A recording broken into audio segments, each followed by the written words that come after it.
I've always found with people who are just really great actors, and especially with younger actors who are not self-conscious and don't overthink it and are just totally present and are good. That it's nothing you have to work at. You don't have to like try to find chemistry. It just naturally kind of happens, and that was for sure with Ariana and Chloe Coleman.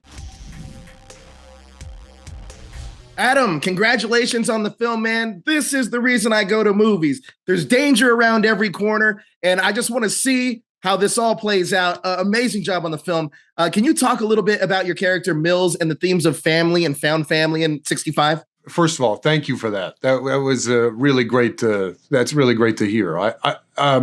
What you're describing is the appeal for me of like doing something really big that has dinosaurs and laser guns, and it's a family movie and everybody in the family can watch it together, which seemed really important at the time when I got it, which was, like in the middle of the first wave of COVID.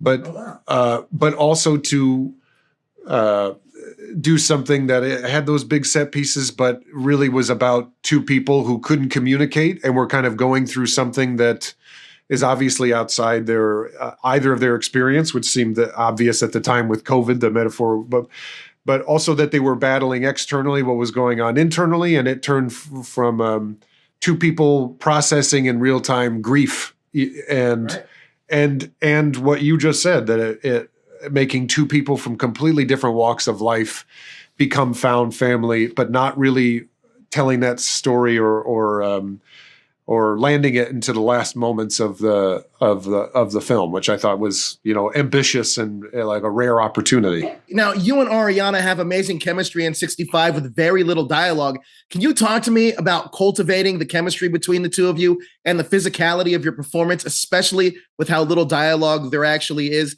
at least understanding wise? That was a big challenge to walk the line of, he hasn't processed his grief. So sometimes, everything that she does reminds him of his daughter in a way, which I don't think is giving anything away.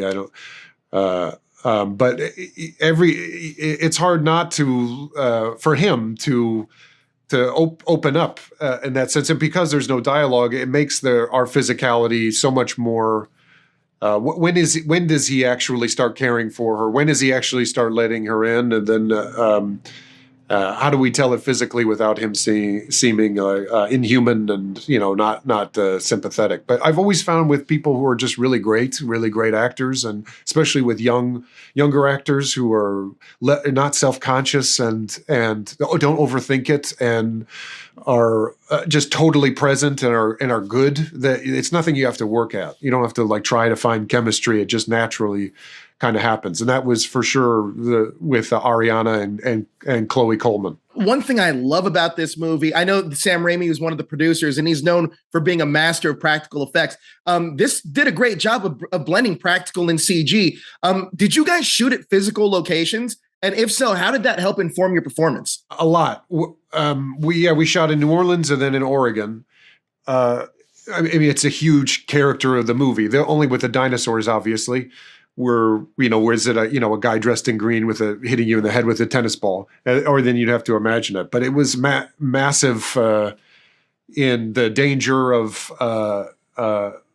Just as one example, there's I guess it would be crocodiles or alligators. I can't remember the difference of which were in New Orleans in the swamp. And there's a scene where I have to drag Ariana, which was a stunt person, on a raft through this waist-high water in the swamp. And their method of just of clearing out the crocodiles or alligators off some scientist is like, what the how does this guy not know what it? Anyway, it's just to go and clap the water. It's like, oh, we scared them. So we did it already. We scared them away. So just go ahead and you won't get bitten. But if you see like a nose coming at you, that just say something. I'm like, what the fuck is wrong with you? But that it lent a sense of terror. Oh, yeah, it absolutely would have. Adam, look, I can't wait for audiences to see this movie because it's one of those big movies that I go to the theater for. So thank you so much for your time. I really appreciate it. Thank you. Thank you.